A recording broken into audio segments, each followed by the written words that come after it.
Panginoon, salamat sa araw na ito.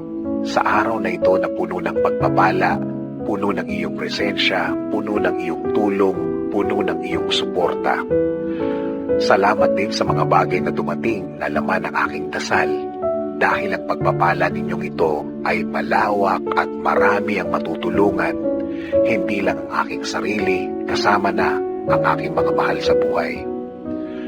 Sa pagtulog ko, Panginoon, alam ko na ikaw ay andyan, alam ko na ako'y iyong babantayan, na bahagi ako ng pagmamahal mo at proteksyon na magiging mahimbing ang aking tulog.